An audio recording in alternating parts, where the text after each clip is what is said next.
yeah, no, I think so. Yeah, that makes sense. Yeah. Yeah, yeah.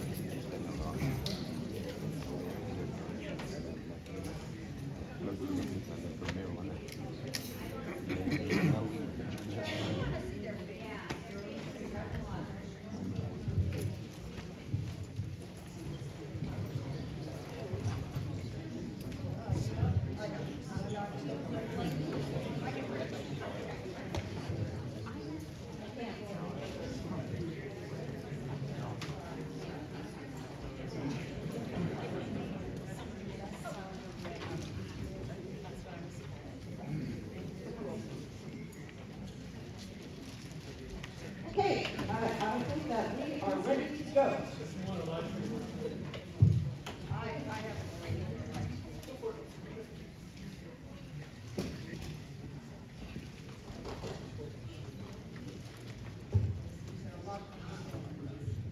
All right, I'm recording over here. This is all that matters to me. Okay, good evening, everyone. Thank you. It's wonderful to see a room full of people interested in this election. Tonight we're going to talk about the Board of Supervisors, Districts 2, 3, and 4. Thank you all for attending. This is a different way for us to do this, as you can guess. One of the things that happens is that people become very district oriented and we get a lot of district questions. I know that you represent your district. One of the things that we wanted to talk about tonight was Shasta County as a whole. And although you represent a district, you're voting for the good of Shasta County. And I want you to keep that in mind as you answer the question, if you would please. So, good evening. On behalf of the League of Women Voters of the Reading area, I would like to welcome you to this candidates forum. My name is Susan Morris Wilson, and I will be the moderator this evening. Most of you know the candidates, but I'm just going to introduce them, and as I introduce you, you might just stand up and wave so people put you with, they won't be able to see your names. That's basically what I'm telling you. So the candidates for District 2 are Suzanne Barrymore. Suzanne? Laura Hobbs, Alan Young, Dan Sloan. All right, there's your District 2. District 3, Wynn Carpenter, Courtney Harmon, Mary Rickard. No applause. We're going to keep the applause to a minimum. I love clapping too. But if we keep clapping, we won't be able to hear other people talk. And candidates for District 4, Patrick Henry Jones and Matt Plummer. Thank you so much. So a lot of people wonder, I think all of us wonder, what does the Board of Supervisors do? You're going to hear a lot about that tonight from the Board of Supervisors themselves. I actually went to the CSAC website and looked at what does the Board of Supervisors do, and they have a lot of great information about what they're assigned to do, and I suggest that if you are wondering what the responsibilities are, you might take a look at that. I'm going to give you a couple of examples. Participation in activities that cover the entire county, and that's where I came up with this idea of the entire county. Execution of the executive and legislative responsibilities for the county, including overseeing county programs and services, and allocating funding for county programs. And they may supervise some county officials. And then the third thing I picked out of the whole list of things that they do is participation in litigation in the county as appropriate. So that gives you an idea of some of the things that they're going to do. They'll tell you more about that. Just a reminder, the election will be held on the 5th of March. I'm going to give you an idea of how we're going to run this tonight. Most of you know that the county clerk's office has moved, and it's moved to the county administration office in Reading. Want you to know that. And I think on that note, we'll get ready to go. I want to remind you that the League of Women Voters is a nonpartisan organization. The League encourages informed and active citizen participation in government and influences public policy through education and advocacy. The League does not endorse any candidate for partisan office. Tonight we are recording our proceedings. Mike is in charge of it, and he's over there taking care of business. And we are live streaming. And we are live streaming to Facebook. So let me describe our format for this evening. The order of speaking has been determined by lot. The statements will be timed, and the timekeeper will hold up a white card indicating, you want to hold it up? Indicating 1 minute remaining, a yellow card indicating, oh, no, we're not, yeah. A yellow card, sorry, doing 30 seconds remaining, and a red card indicating stop. And I'm going to ask you on the stop card, you don't have to stop mid-sentence. Finish your sentence, but don't ramble on if you could avoid it. We're going to, because there's so many of you, try to keep even the difficult questions to a minute's answer. So think concise thoughts as you answer these questions. Each candidate will make an initial presentation of 3 minutes about their backgrounds, areas of concerns, reasons for running for office, let people know who you are. And we will have a 2-minute closing statement so you can pick up on the things that maybe didn't get talked about or that are important to you. And we will have questions in rotating order. So, Dan Sloan will start and we'll work our way down. And then the next time, Matt will start and we'll work our way down. I'm going to put a person up here to run the microphone back and forth. I presume we have a microphone. Does Dan have the microphone? He's going to be the first person who needs the microphone. And so I need someone that would help me be a runner, if we have any runners. Heather, could you do that for me? Thank you so much.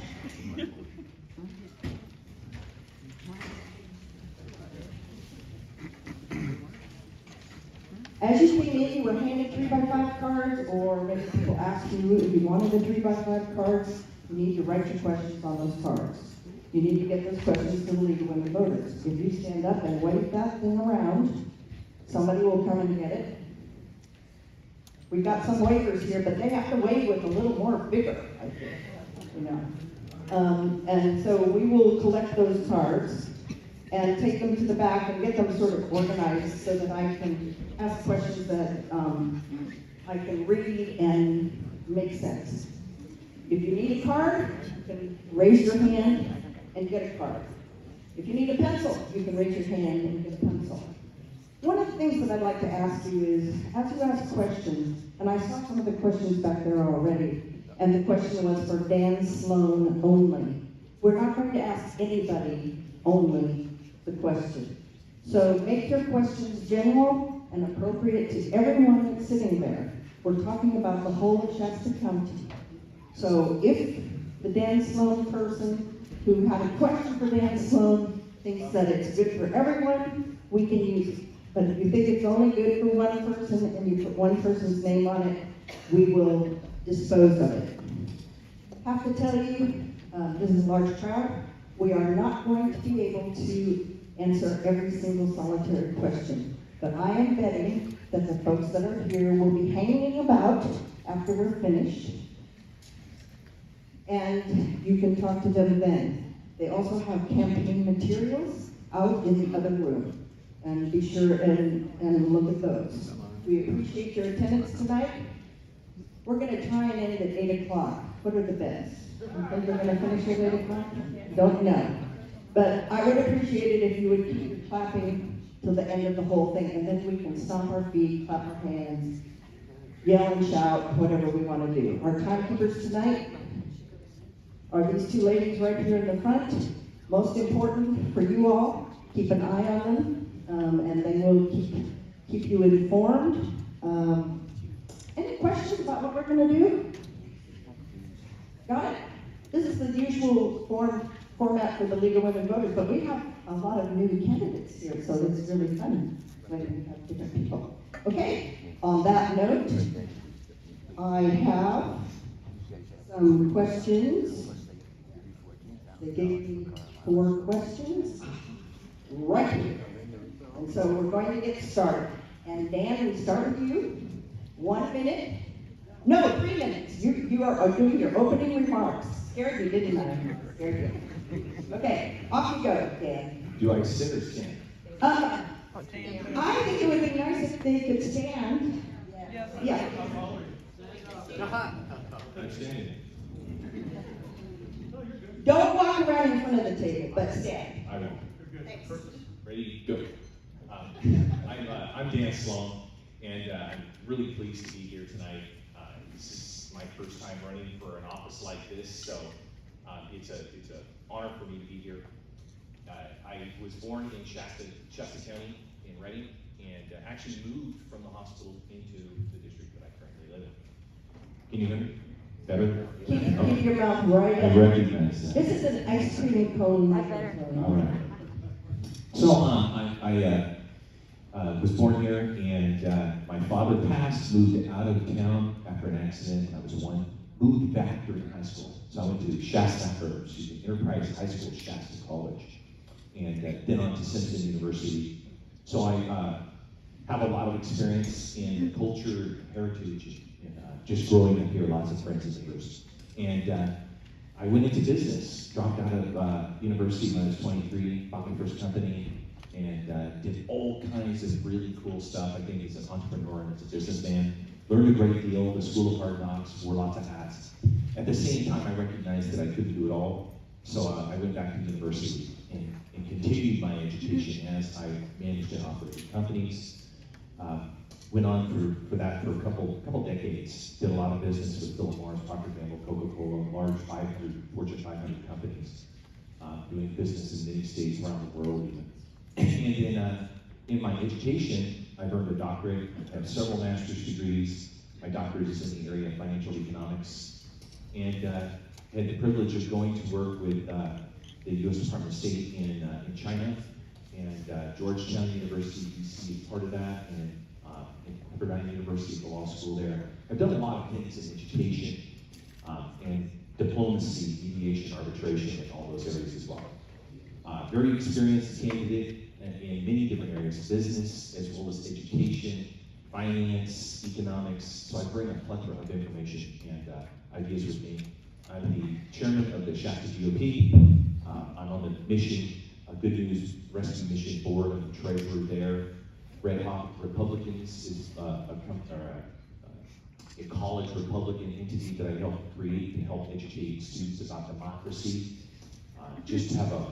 I've been on the president of the Kiwanis Club here in Reading, and just thrilled with the stuff that we've done there. Built a family house across from the hospital. You guys know where that's at, years ago.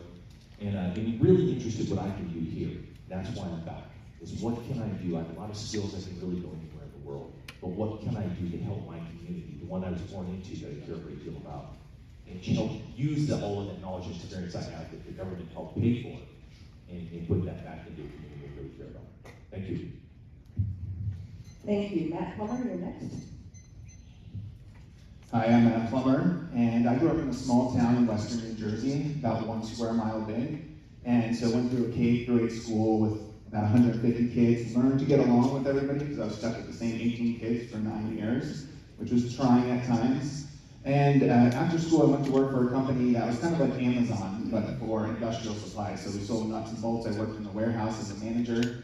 But what I realized is, as I would walk to my apartment, and I was in the Midwest, this was the height of the Great Recession, so 2009, and I would see these empty tool and die shops, these empty machine shops, because the auto industry had just collapsed, and I'd wonder, what is the future of this community? And what is the future of the people who have spent 20 or 30 years building these businesses and now have to reinvent themselves with another 10 to 15 years of work?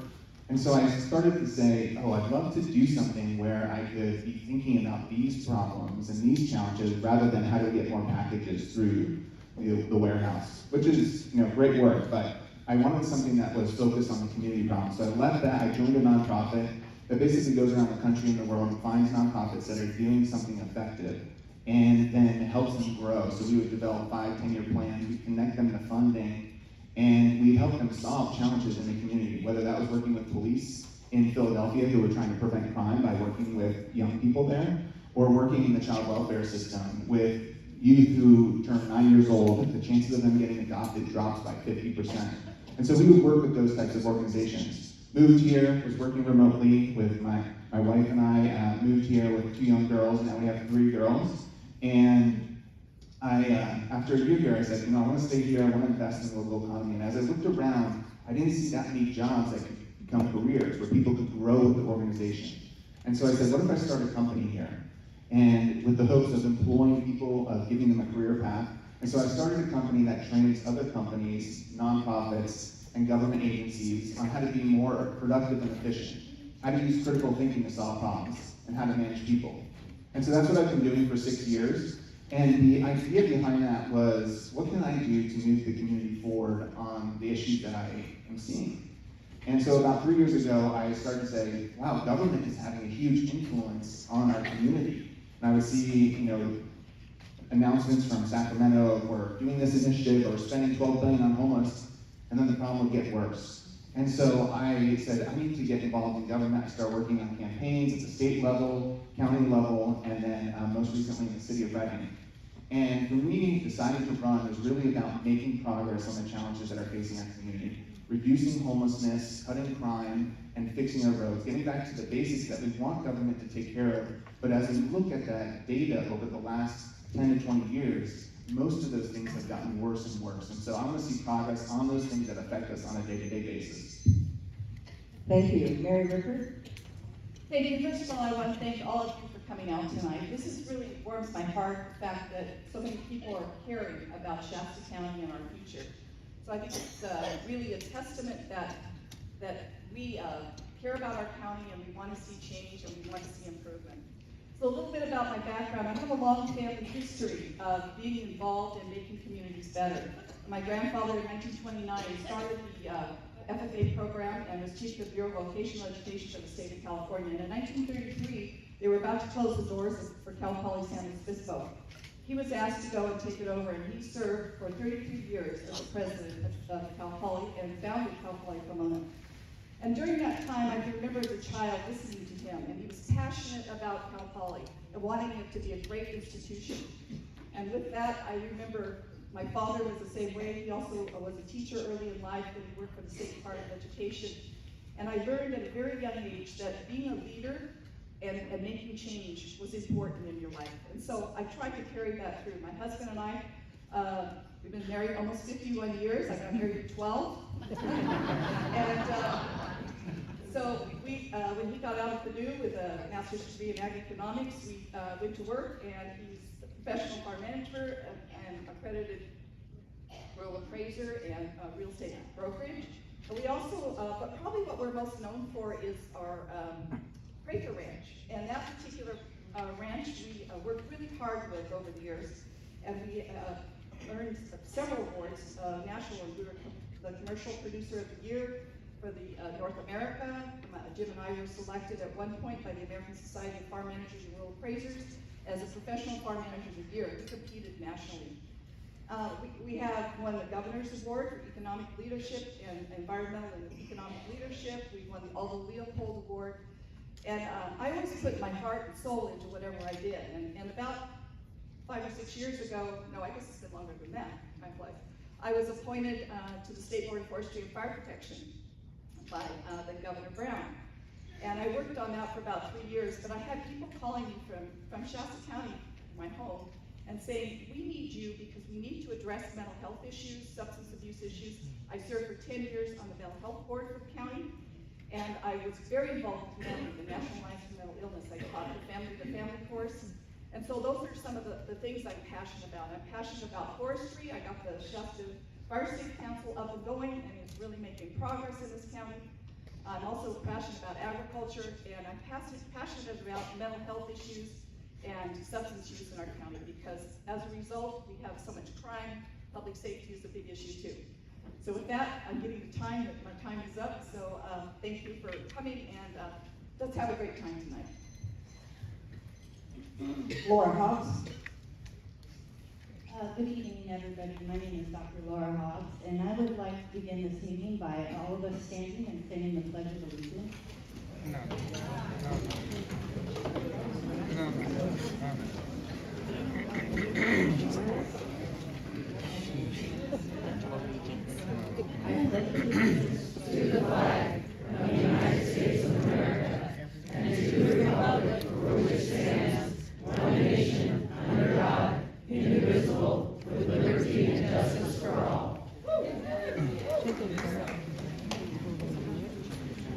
yes, my name is Laura Hoggs. I'm a stay-at-home mom currently. I got my PhD in microbiology over 10 years ago. When the 2020 election was stolen from President Trump, that's when I got activated. I began analyzing election data using my skills and training, looking at large microbial data sets and applying that to votes. And this is where I looked at the cast vote record. I looked at many local elections, over 50 different contests, and I found evidence of computer manipulation on almost every single contest I looked at, with only a handful of exceptions to that. And that's what got me activated, that's what got me going to the board meetings, displaying my data for everyone to see. And from then on, I became more involved here. I had a sense of helplessness initially after the election was stolen, but after listening to General Michael Flynn and others, I was encouraged that the way to take our country back was by getting involved at the local level. So that's how I began what I'm doing here today. I was raised in San Luis Obispo County, for those of you that don't know me. That's a small county, about 40,000 people in the town of San Luis Obispo when I was growing up in the 80s.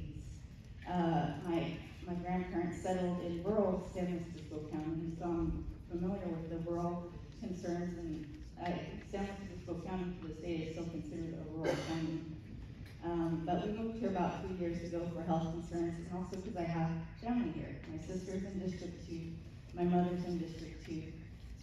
And so I've invested here. I have 3 young boys with 2 homeschool, which are growing up here in Shasta County, and I have a duty to them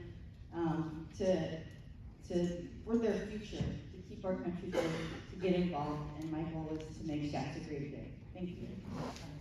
Patrick Jones.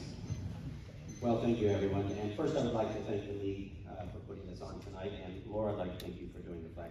I appreciate that. So I grew up here. Our family moved here in 1969. In fact, we moved here to Central Valley. My dad's first shop was on Shasta Dam Boulevard, right across from Kathy's Variety Store, and then we eventually moved into the city of Reading. Went to all the local schools, Enterprise High School, Shasta College, and transferred to Sac State University, and then came back to Reading. I first got interested in politics in the year 2000. I was seeing votes that was happening at the Reading City Council, and they didn't reflect, I think, the values of the town, and so I decided to run. I eventually won a seat on the Reading City Council in 2006. I was mayor of Reading in 2010, and then I ended that right at 2015.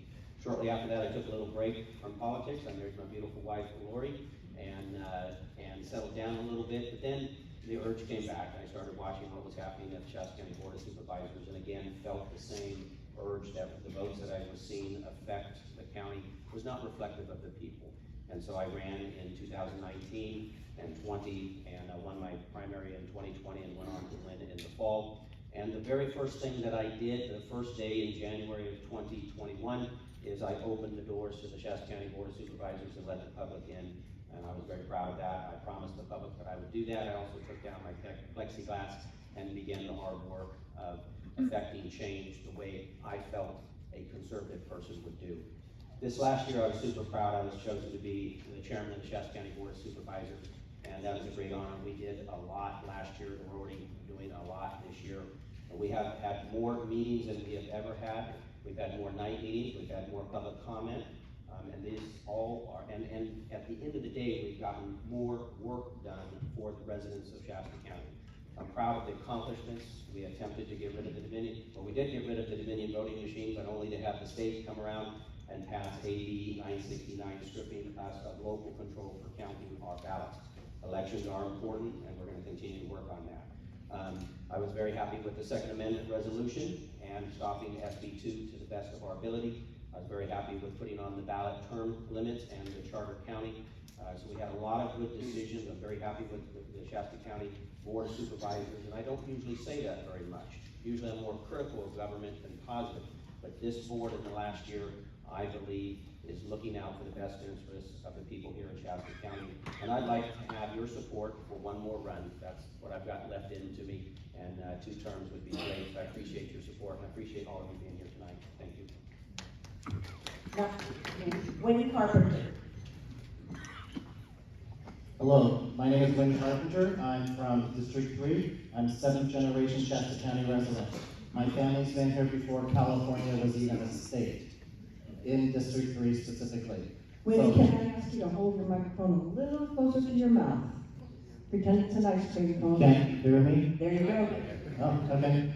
Well, anyway, District 3, raised. I wasn't born here. I was born in Germany. My dad was military. My mom was a school teacher. They were married and lived over there. I came along. Then we were there until I was almost 2, and my sister was made there, but she was processed here. So that's how we came about starting the family anyway. Came right back to MacArthur, and my family has had a ranch there for many years. And when my grandparents finally decided to retire, they sold it. And so my family's been involved in logging, agriculture, you name it, all of it. I went off to, after graduating Bolivar High School in 1980, I went to Shasta College. Graduated from Shasta College, went to Davis. Left Davis and went to Chico, and then came full circle in my industry that I was working in. I was a fair manager for 15 years. That's what I did. Doing budgets, crunching numbers, working with all kinds of people. Yes, carnival people too. So I have a good understanding of how people work. And so I did that for a number of years. And then when our second child came along, we decided to move back to Reading. We already knew we were coming back to Reading to raise the kids before they started school. So we got here, raised our 2 kids. My son is a police officer here locally, and my daughter's finishing up her schooling, and my wife is a high school teacher.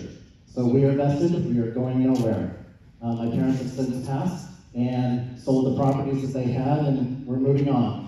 But I am vested in Shasta County, I'm vested in District 3 specifically. I worked for the county for a number of years in the assessor's office as an appraiser in District 3.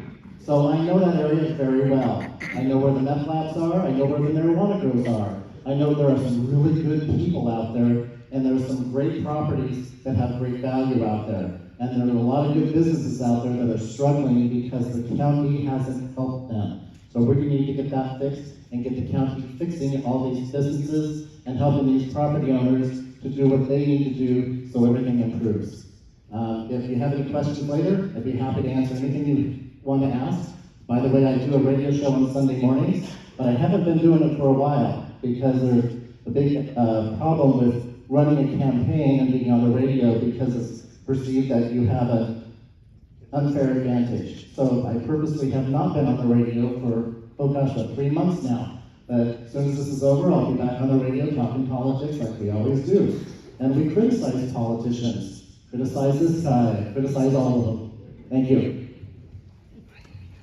Corky Harmon. Good evening. I was conceived and processed here. Keep that microphone up, Corky. Thank you. I'm Corky Harmon. I'm a 3rd generation Shasta County. I'm a businessman. God's my priority. My wife is my 2nd priority, and my family is my 3rd priority. What I want to offer you as a candidate is my common sense and business leadership. I think we need a well-rounded board, and I think a well-rounded board is different areas of expertise. My expertise is in running businesses, running large projects. I've always dealt with budgets, people. My family, I just got a business card from somebody for the garbage service. My grandpa was the first garbage service in Shasta County. I believe he was the first one. And then my grandpa on the other side worked on the Iron Mountain mines. I've been in this community for a long time. I raised my family in Palo Cedro. I've been in the same house for 33 years. One of the caveats about me running for supervisor was, number one, my wife saying it was okay. And she wasn't okay with it for a while. I don't really blame her. I walked in one day to the kitchen and she said, "You're running." I thought I was running to the holiday market to get groceries or something. She said, "No, I understand why you feel like you need to run." She's been listening to got a lot of information, and I was that was one of my rules between myself and the praying to the Lord about it, and my other one was that I be in District 3. I'm still in the same house I've been in for 33 years, and when they did the census, the lines got moved, and all of a sudden I was in District 3, and so it was like putting the police out, and I had 2 green lights. So I really couldn't back away from the commitment I had made about if the green lights come up, I'll do it. One thing I'm not is a public speaker. I don't think I need to be a public speaker to do this job. It probably helps, right, Patrick? But what I want to bring to this is, if I'm successful, if the people vote me in, what I bring to this is a lot of experience in business. I think we need a lot of common sense in business. It's probably one of the largest businesses in the county is the county government. And I've dealt with projects, large projects. $36 million was the largest one, which was the Dixie Fire cleanup. I know how to handle emergencies. I know how to work with people. I know how to put the right people in the right places. And I feel like what I have to bring is a stop sign. Suzanne Fairmore. Hello, everyone. I'd like to thank you, Susan, as well, and the rest of the League of Women Voters for hosting this tonight. I'd like to thank all of you for attending. I have lived in Shasta County since 1977, when I was 8 years old. God was a boy, something like that. It's been a while. I grew up in Shingletown. I went to Blackwood School. I am interested in running for this seat on this Board of Supervisors because it is time for us to get back to business. The elections were not stolen. Everything is free, fair, and accurate. So we need to be focusing on some of the same things that Matt and Mary have talked about. Our crime problem as it's intertwined with our mental health issues.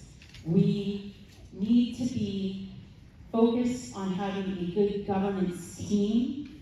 Our current Board of Supervisors is not working well together.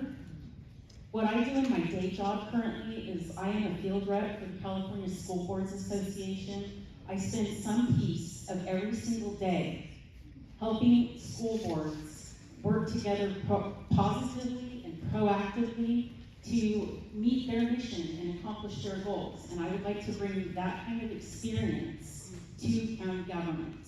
I have also worked for the county. I worked in the public health department as well as the county council's office, personnel and risk management.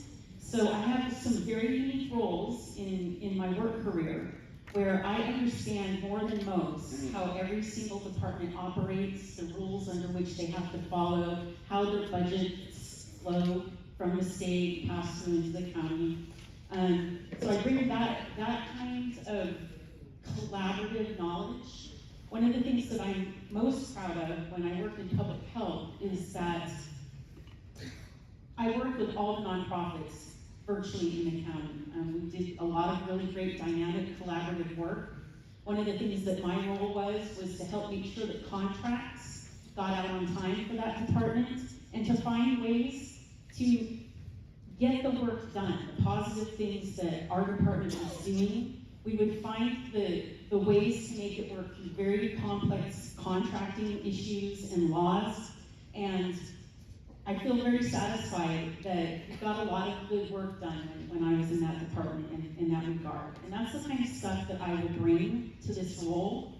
Also, because I work for an advocacy organization, I am in touch with Sacramento. I have relationships with legislators in Sacramento. I can pick up the phone and get into offices and get us the help and that we need to get done so that we can move on and get back to business. Alan Long. Hello, I'm Alan Long, and I'm honored to be here speaking with you tonight. I thank everyone for showing up and to the League for hosting this event. Why am I here? That's a question I had to ask myself. I've been watching the local politics for a number of years, and I've become very concerned over the last few years of the direction of our county and the outside influence of a mega donor that has come from the East Coast, and a lot of the curriculum and the agenda for our county board currently. So I decided it was time to step up and try to push back, restore faith in our government, stop the turnover of our personnel, stabilize our government, and start working on some huge priorities that I see for our county. Hopefully we'll get into those here in a minute. Why am I qualified to stand here before you? My background is one of a very broad educational and experience background, and that has led me to seeking this position, feeling I'm electable and I'm qualified for this position. So, education. I went to UC Berkeley, went to their business school, and was 4 years, my 4th year in accounting. Decided that wasn't for me, switched to finance, graduated with a finance degree. Eventually, later in my career, went on to get a master's degree in public administration through National University. So that was my educational background. I got hired right out of college with Bank of America. They put me through their management training program. I was a commercial loan officer, loan analyst, working with businesses, so trying to determine whether they were creditworthy for the bank purpose. And so I got to understand a lot of the finances and how banks or how businesses work. Decided that wasn't for me. I decided I wanted to become a police officer. So worked down the Bay Area for 5 years as a police officer, transferred to Reading and spent 20 years here. And that has been the bulk of my career. I was fortunate while I was at the police department as a police officer to have a broad base of experience. So I worked as a patrol officer, eventually went over to our detective unit, worked sexual assaults, property crimes, and eventually worked in what they call classified as major crimes. Sexual assault is, of course, which was our aggravated assault, robbery, homicide. So I was that detective. Promoted out of detectives and eventually worked my way up and became a sergeant, neighborhood police unit. I've been out into the homeless camps trying to plug people into services. I understand that world. I was a union guy involved in negotiations. I understand that world. I was the treasurer for our association, so I again had that experience. The last 5 years, I've been on the Grant School Board, and I've gotten a great experience from that. So putting all these skills together in this background, I feel I'm qualified for this position. Thank you for your time. Thank you. So now we're going to start the questions. 1 minute. Please be sure to keep the microphone right up by your mouth. I know it's uncomfortable, but if you do it, we have people that can hear better. The first question, 1 minute. What do you consider the highest priority for Shasta County in the coming year? The highest priority, as I alluded to when I opened, is homelessness and the connected issue of crime. You know, in 2007, we had less than 300 homeless in Shasta County. Today, that number is over 1,000. And everyone feels it on a daily basis or a weekly basis. You know, I was just on Autumn Harvest Way this past weekend talking to some people, and they're talking about how they see one guy for his work, he gets up at 2 in the morning. And so he sees people going door to door, checking the cars to see if they're open, to see if they can take something out of the car. So we're all experiencing this. We need to make progress on this, and we need to start by setting a goal of getting to zero homeless for a certain population. This is what communities, there's 14 communities around the country. I've worked with the organization that's working with them that are getting to zero homeless. We start with veteran homeless. We have about 100 of those, and we can make progress on this and begin to change the trend that has been true for over 15 years here. Interconnected. Thank you. Mary Rickard. I wish I had more than a minute. Homelessness is one of the major issues, and it's a very complex problem. Many of the people that are homeless have a mental health issue. Again, mental health is a passion of mine. I've brought a lot of speakers to the county, really worked in that particular area. Also, I think it's really important, we need to improve our situation in the jail. And when we have people incarcerated, this is an opportunity to have them treated. Okay, closer. One of the things that I advocated for and worked on was to get medically assisted treatment in the jail. It is still a program. Another program that I got was the jail-based treatment program. And that is where someone who is deemed incompetent to stand trial, we can treat them in the jail And that way they don't have to go to state hospital, they can get through our justice system quicker, and that'll open up more beds in the jail. So homelessness, public safety, mental health, and substance use are the major issues we need to address. Laura Hobbs? Okay, well, just to bounce off of them, I think homeless issues here in this county is a law enforcement issue. We already have laws in the book against public camping, against drunken in public, against loitering. We need to enforce those laws. But most important for me here would be defending Shasta's sovereignty. And that encompasses hand-counted elections at the precincts. It encompasses fighting against the windmills. It includes also a fair and equitable dog fire settlement, and dealing with the Acid Canal debacle fairly and compensating those individuals who were harmed. There's about $17.5 million in businesses that were lost due to that. And that's just some of the few I want to go through quickly, but those are the basic things. I think we could also impanel a grand jury to try to drain the local swamp. Right now we have a grand jury that is overworked, so we need another one as well. Thank you. Patrick Jones. So the number one priority, I believe, this year for the Shasta County Board of Supervisors is going to be the construction, design of a new jail. I've been leading that effort, working closely with the sheriff's command staff, CEO, our finance officer, and our CEO. We've been working behind the scenes, coming up with some ideas. This probably will be the county's most expensive endeavor that we've ever undertaken, approximately $125 million. And it's going to take roughly about 275 people off the streets and hold people accountable for current activities. And this will be a state-of-the-art facility where there will be programming and vast improvements from our current facility. Homeless is another issue. I've been working also on the at-home committee, and we've already begun working on a resource center that will also help. So those are two of the top issues, but building a jail is going to be difficult. Right now, our budget is going to be coming up in June, and we're going to be addressing the possibility of the ultimate financing for that project. And so that's our priority. Wendy Carpenter?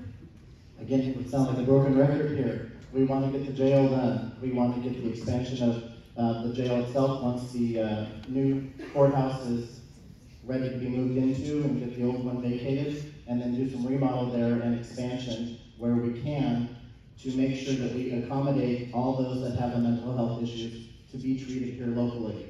And we need to do that as quickly as possible, get them off the streets. And if we can't do that for some strange reason, why not partner up with the counties, the northern counties of California, to work with the high desert prison that the governor is trying to close, and then we could all send our bad guys that are in prison, they have prison terms over there, and they can finish serving their terms over there, and they would be out of our jail, which would open up beds and allow us to put the bad guys off the street in there. And then our streets would be safer, they would be cleaner, and everybody would be able to go back out and do what you need to do and not have to worry about it. Corky Harmon? Kind of sounds like a little bit of a broken record, but crime's number one for our sheriff's department. Whatever that takes, the jails I'm supportive of. And then homelessness, mental health, goes along with that, and that has a lot to do with the crime too. But I'm dealing with homelessness at my office right here in town, and it's a daily ritual to clear the sidewalks. But I want to bring good common sense to the board in a business-like manner. I've spent my whole life dealing with people, putting people together, working with people, whether they're for me or against me. I'm a people person, and I'm capable of bringing people together. And I think that's what we need. We gotta have some leadership. Not saying that we don't have leadership, but I would add leadership to that board, and I appreciate you all being here tonight. Suzanne Barrymore? Thank you so much. So, I'm gonna kind of repeat the same things: the jail, dealing with the crime issues, mental health resources, as we know that they're all kind of intertwined together. I also would like us to make the watch fires, as we watch the fires burn, that we are finding ways to be defensible against fires, and that we are finding ways to make ourselves whole. I believe that some of the fire that burned through Igo and Ono was, the folks out there did not get everything they needed on the back end to rebuild. And it's a matter of when the next fire comes. So I want us to be able to deal with that issue in a way that makes sense to us and gets us the resources that we need. Ellen Long? Thank you. Yes, the joys of going last position here, the jail.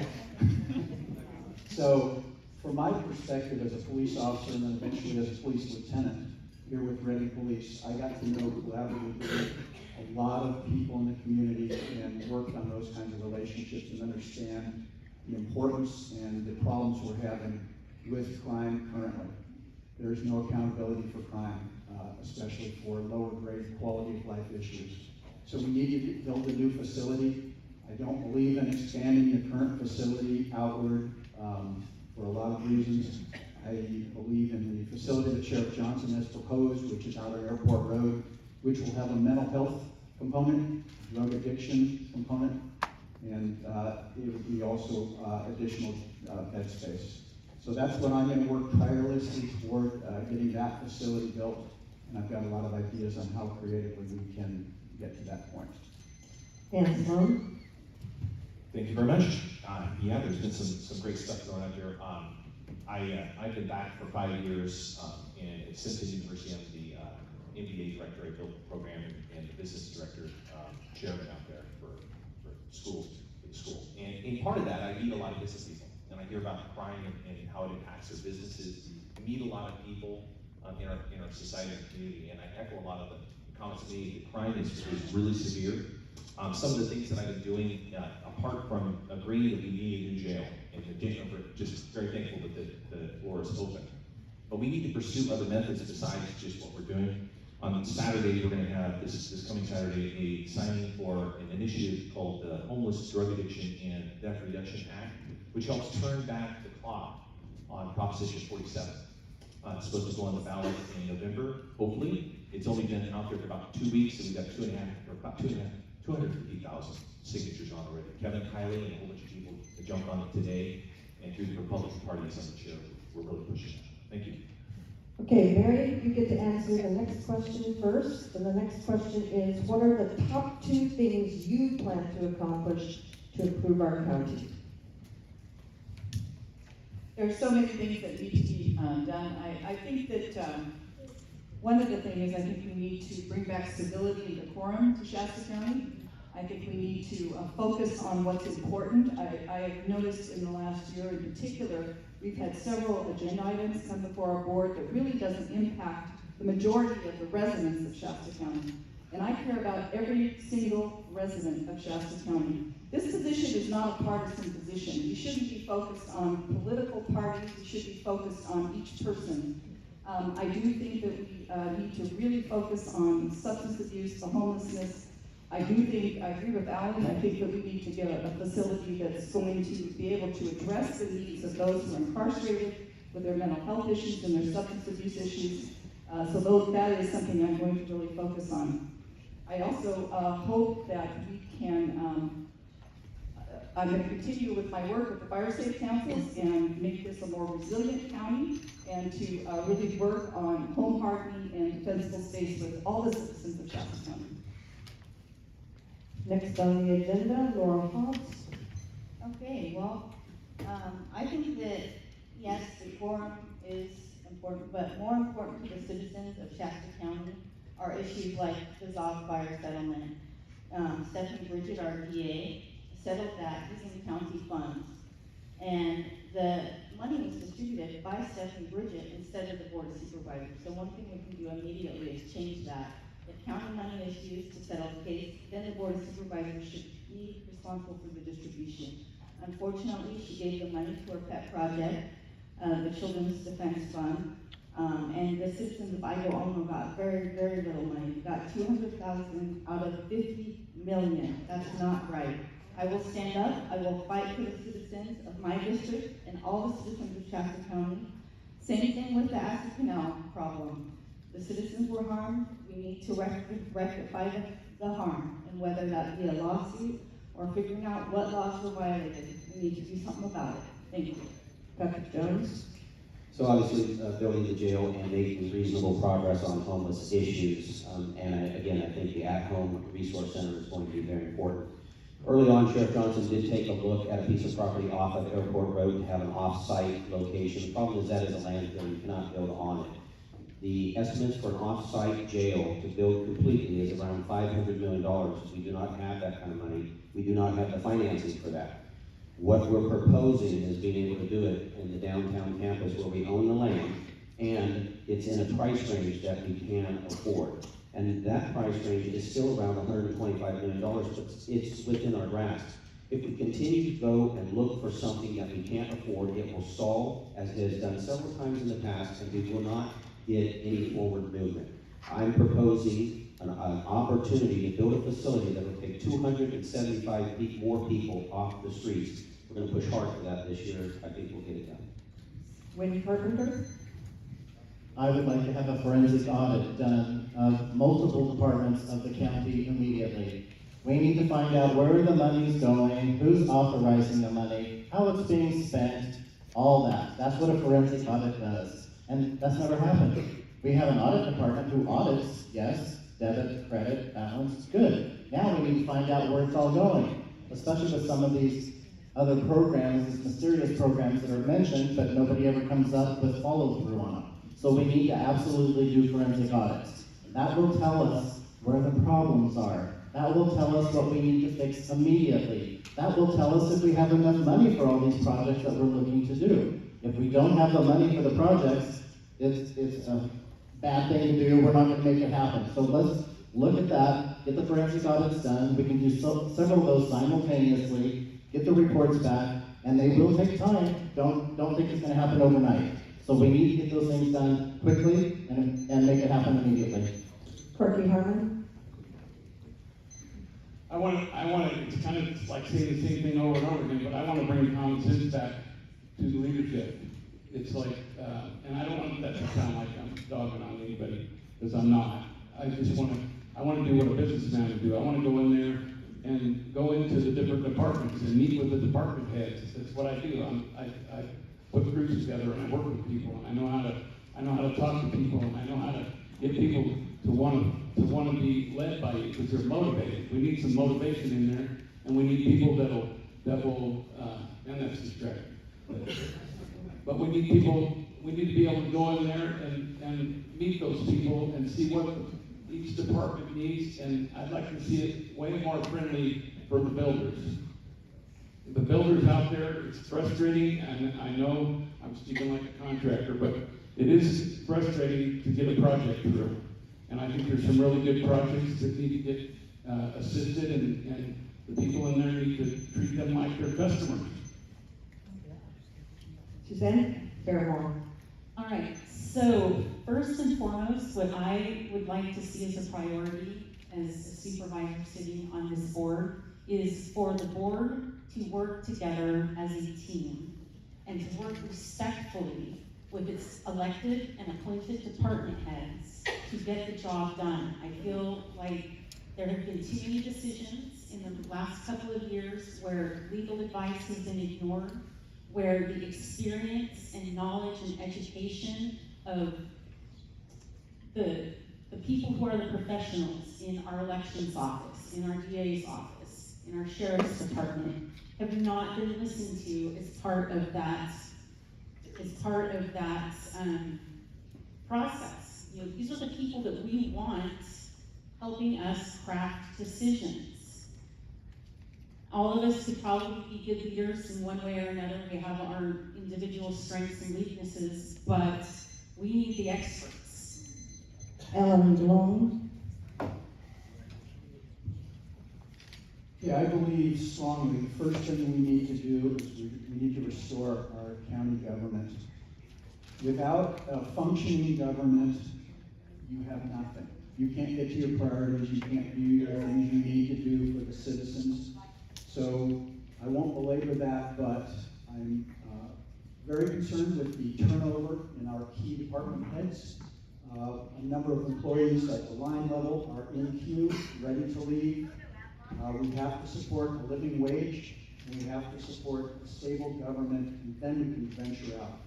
Having said that, I'm concerned with a couple major things that have been brought to my attention during canvassing, and that is public safety. I will work tirelessly for our new facility.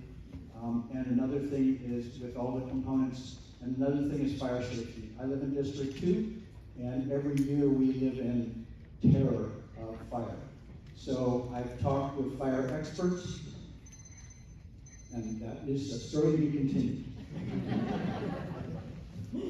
Dan Sloan. Great, thank you. Yeah, crime, the jail, heard it all here, but homelessness and infrastructure that we need in order to correct the problems we have in this community are very important. I come from an area of leadership in what I do, and you've got my background now. If you know Prop 47, it was the one where $950 could be stolen out of the store and people really didn't get in trouble. So it's adding teeth to make sure that these laws are changed. And I think that's a big part of it. We do need a new jail, and we gotta keep the jail open. We need to confront homelessness. I've been on the board of the Good News Rescue Mission, and really appreciate the fact that we're working together, that at-home project, where we're distributing the funds in a more efficient way. I have a lot of expertise in finance and economics, probably more education than most. Don't blame me for that, but it's a good thing. And I'm able to use that to help us find ways to maximize what we get. So these questions about where we're, and there's $2.7 million going towards the dog fire and possible grant that we have, which is what we Supervisor Tim Garner. Thank you. And next we have Matt Plummer. I think many of us are frustrated that we see our tax dollars going to the government and we're not seeing a benefit to the community in terms of the actual impact on rates of homelessness, rates of crime. And so I'd like to see us change how we think about government, because government, the incentive structure is wrong. Politicians often boast about, oh, I passed this policy or I spent this money. But how did it actually impact the community? And if we look at all the measures of community, thriving and success, and we see those getting worse, it doesn't matter what policies you're passing. So how do we change it? I think what we need to do is we need to set countywide goals, and we publish them on the website. And they're community goals that you all can see, like the fact that we have one of the highest suicide rates in the state, right? What would it look like to publish a 10% goal there, and then see whether or not your government officials are making progress on that? It would change the incentive structure so that our government would work to deliver a benefit to the community. Right now, 5 years ago, we spent $500 million, now we're spending $660 million, we're not getting better results. Thank you. Laura, you have the microphone? Great.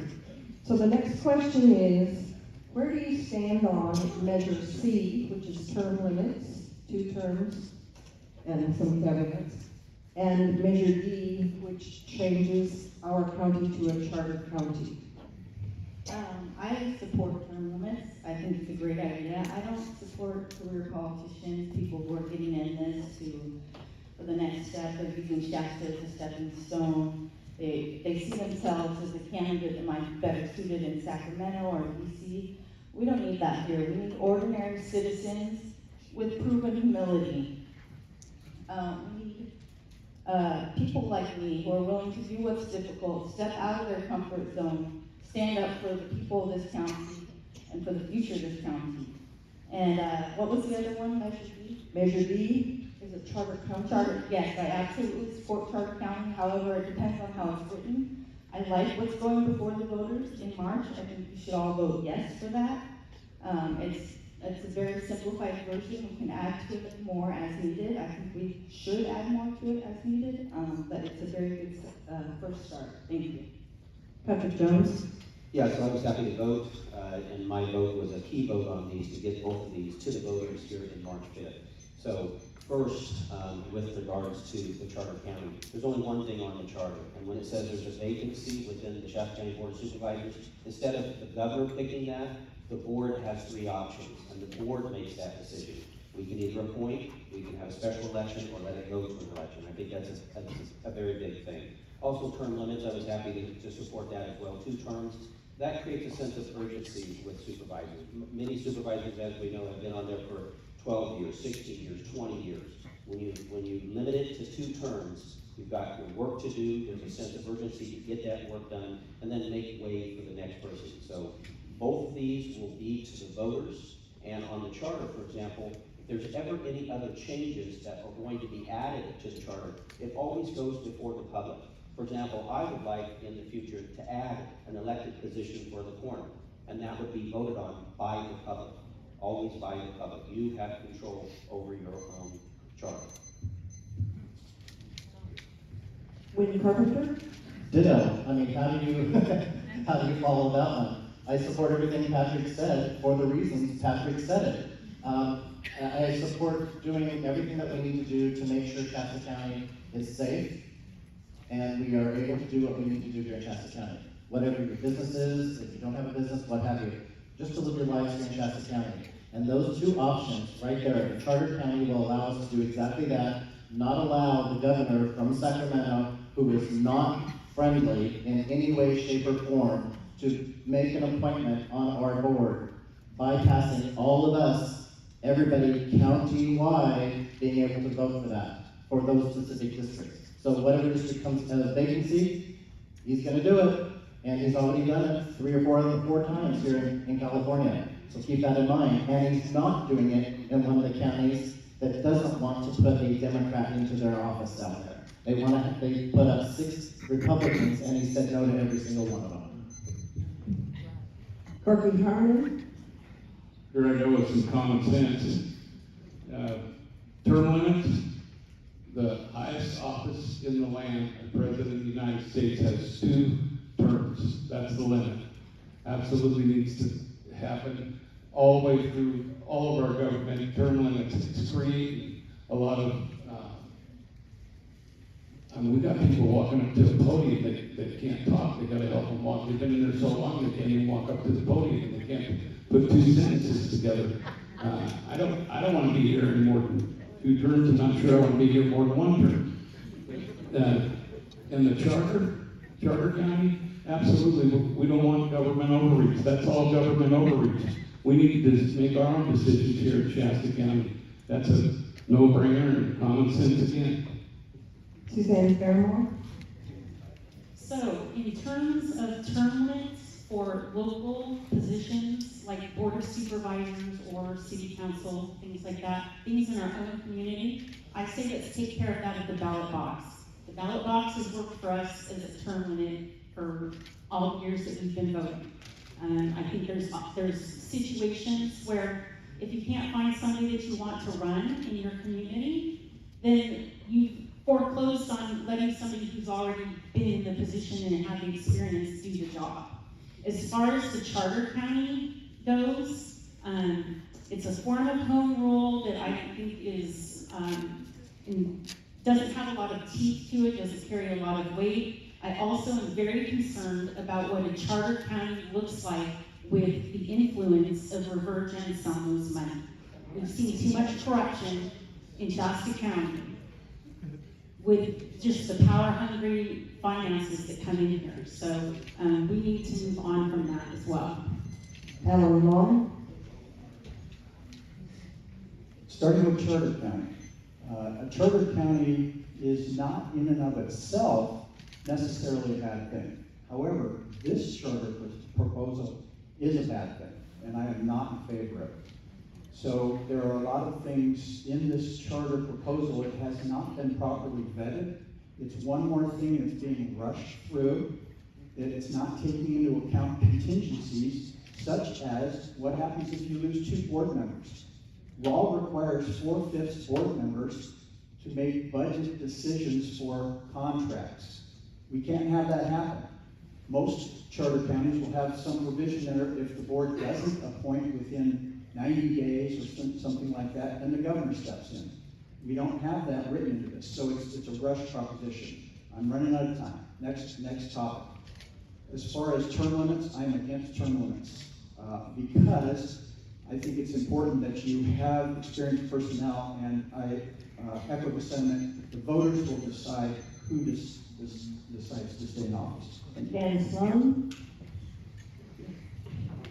Okay, yeah, I'm for the term limits. I think it's a good idea. I'd like to see fresh ideas and people that have been in office and experienced what it's like to be there and pass on their information and assist others and move on maybe to something else.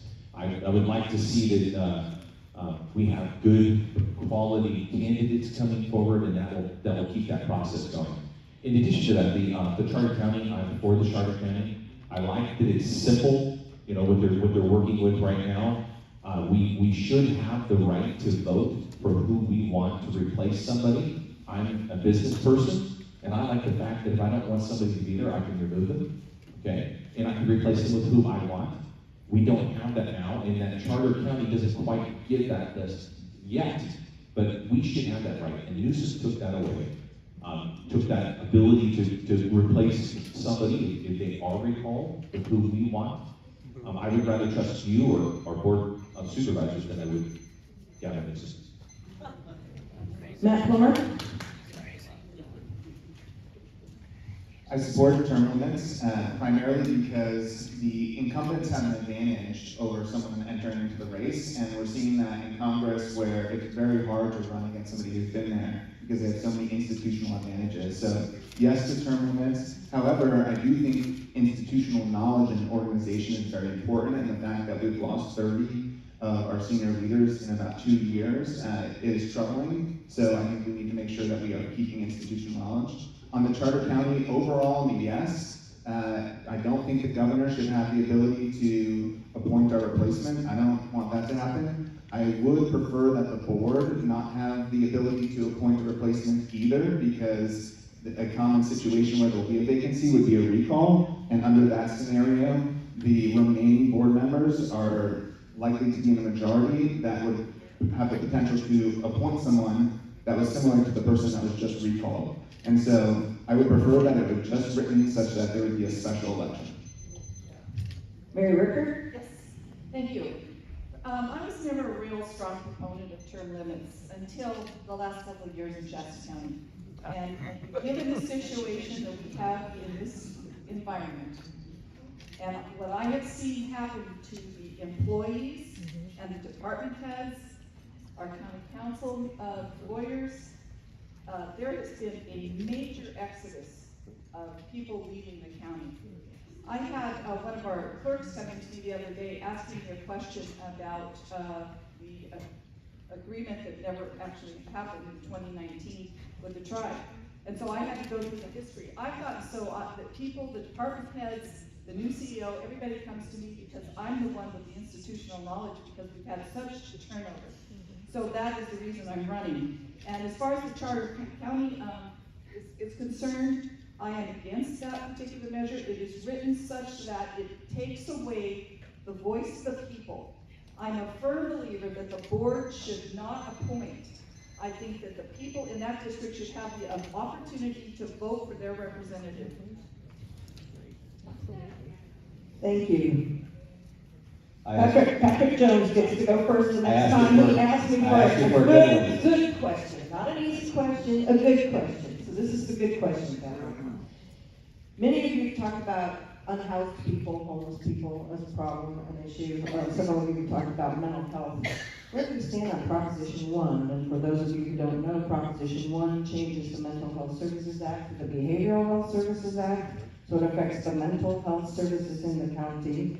It also has a bond issue attached to it for $6.4 billion to build housing for unhoused people, people with chronic mental illness, and veterans. Take it away, Patrick.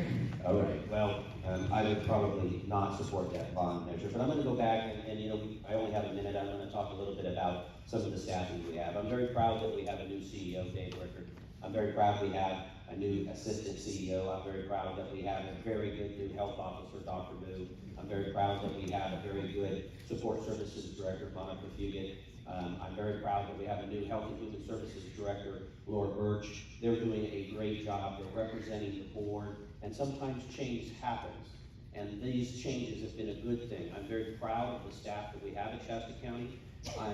I'm excited about the future because of new people coming in with great ideas. Now, I have a minute. I know, put your microphone up so people can hear you when you talk. So I really want to reiterate that changes occur, and the majority of the board, those sometimes change too. We've got some excellent positions now filled, and I'm excited about that. Wendy Carpenter, you're next. And let me remind you, the question on the floor is, many of you have talked about homelessness, unhoused folks, and mental health. Where do you stand on Proposition 1? A bond of billions of dollars is a hard no for me, because every one of us is going to pay for it. Our children will pay for it, our grandchildren will pay for it, and our great-grandchildren will pay for it, if they stay in California, right? So that's a hard no for me. We need to figure it out, go back to auditing the departments, a forensic audit, we'll find the money, it's there. Believe me, it's there. We all know it's there. And we know why some of these people are leaving the departments. Because they know the day's coming where they're going to be tapped on the shoulder, and they're going to be deposed, and they're going to be under an oath to answer questions specifically for a lot of things. That's why forensic audits are huge, because that is also tied to law. So they can be criminally prosecuted for things that they have done, or things they have not done. So we need to get this cleaned up. It's time to clean up the house and make things happen. Courtney Harmon? I don't agree with Prop 1. I think it's more taxes, more burden. I do know that we need to do something to help the mental in our community, the homeless, and that's what you're talking about. I don't like the fact that it's tied to veterans. Why did we tie that to veterans? We see our veterans on the street, and that's who we need to make priority out of. And, I don't know, I'd have to look into it a lot closer, but that's my opinion right now. Suzanne Barrymore? So, as someone who considers herself a fiscal conservative, bonds I tend to shy away from. I don't feel like that's a good long-term way to manage our resources or to finance programs. That being said, I think that we also need to be talking about homelessness in terms of just supporting people in the community. In the year 2024, we have people in Shasta County who are living without running water and without electricity.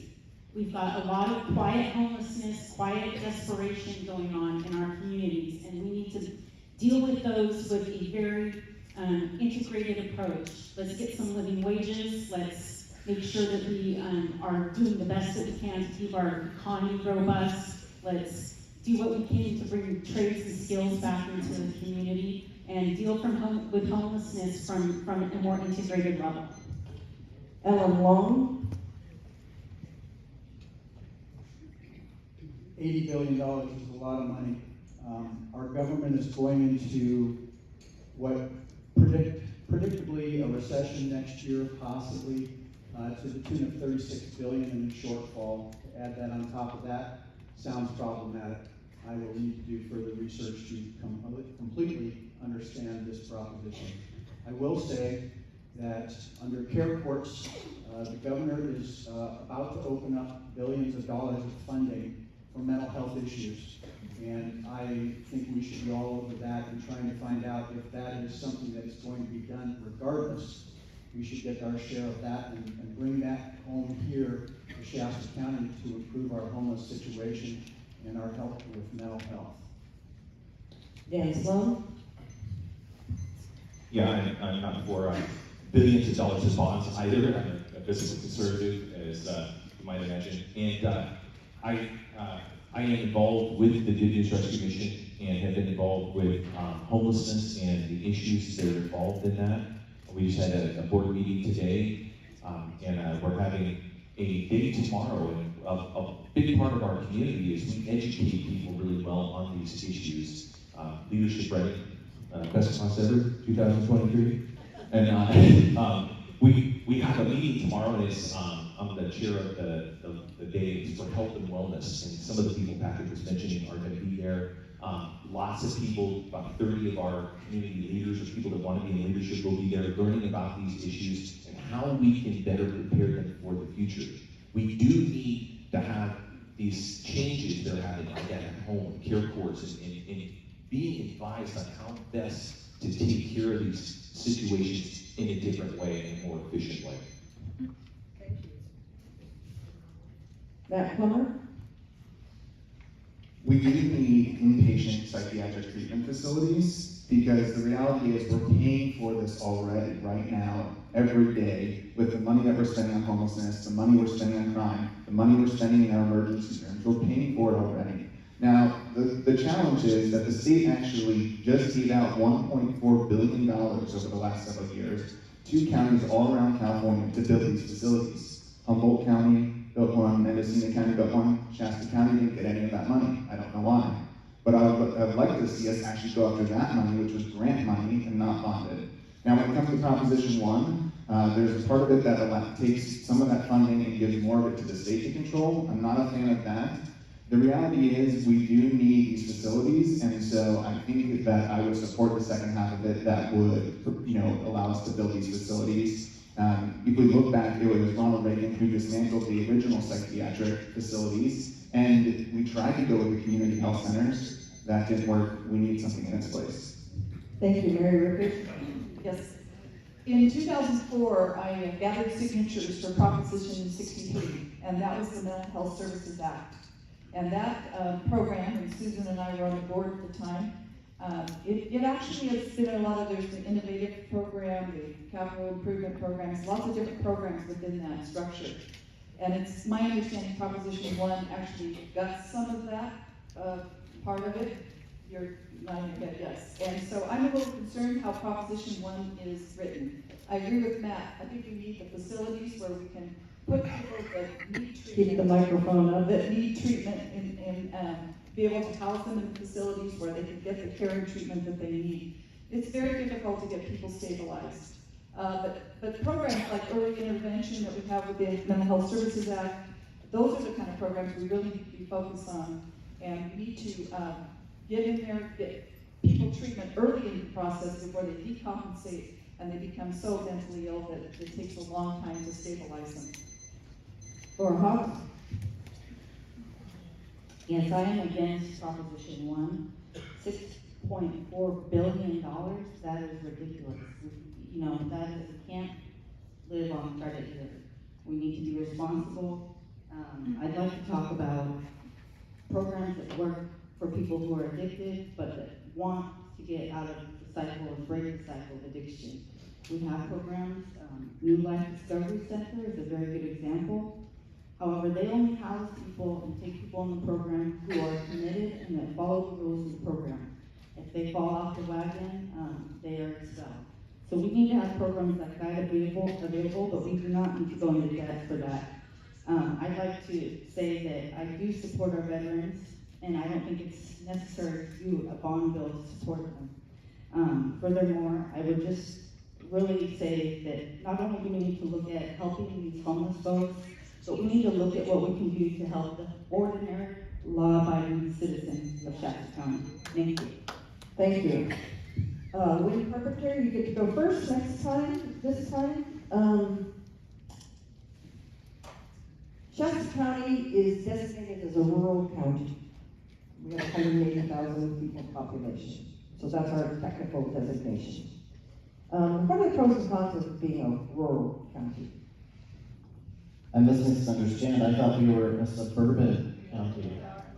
Because that's what was discussed. I'm reading the question. Okay, that was discussed at the board meeting yesterday. We are a suburban county. Okay. And what Good to know. we need to be a rural county. Maybe that's the direction that this person was going with, that That's should correct. we be designated as a rural county? Yes.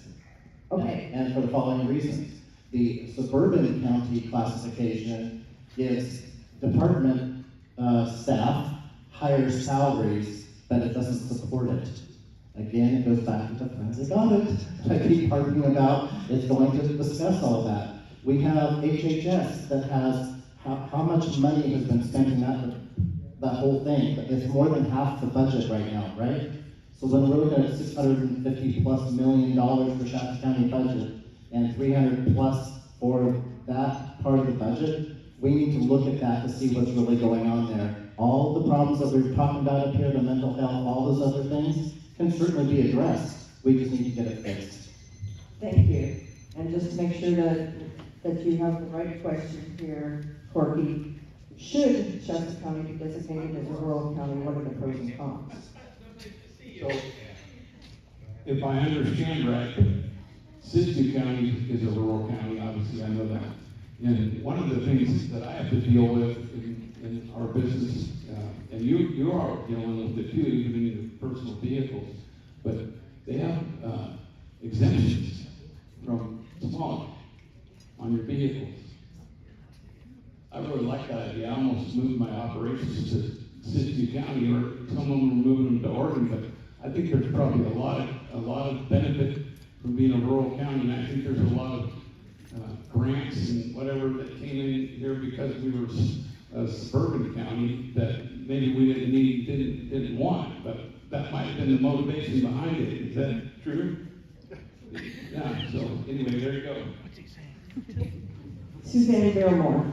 All right, so what happened yesterday at the Board of Supervisors meeting was that the county is making a decision to caucus with rural people in their trade association, California Supervisors Association. Laws are what actually will give teeth to whether we have special exemptions to our vehicle mandates or other things. Those are going to be written into laws, rules, and regulations. The fact that our county is caucusing with counties much smaller puts our staff at a disadvantage. If we are caucusing with counties that are just about our same size, we will have a better reach to understand resources in the other counties that are of a similar size, and then we have the opportunity to learn from one another in our neighboring counties or elsewhere, and get the job done more effectively and efficiently through our staff. Alan Long. It's an important distinction between urban, suburban, and rural. We are a rural county, I believe. We've got rural values that are important to all of us. And I think it's important, and some of the disadvantages of being called or being classified as rural are at the state level, because we tend to be dismissed and possibly not receive adequate resources directed our way. So it's important that the board have liaison with RCRC and CSAC and get down and fight for the rural values that we have here in this county. And it's a funding source that we need to be loud and clear about standing up for. And so I am in support of classifying us as rural and obtaining the resources accordingly. Dan Sloan. Yeah, I also listened very well last night and have looked into it, and I agree. Classifying as a rural county puts us at the top of the lower level, but it gives us opportunities, and also it postpones things. I heard last night 3 years for some types of environmental issues like electric vehicles and different things that are really high costs.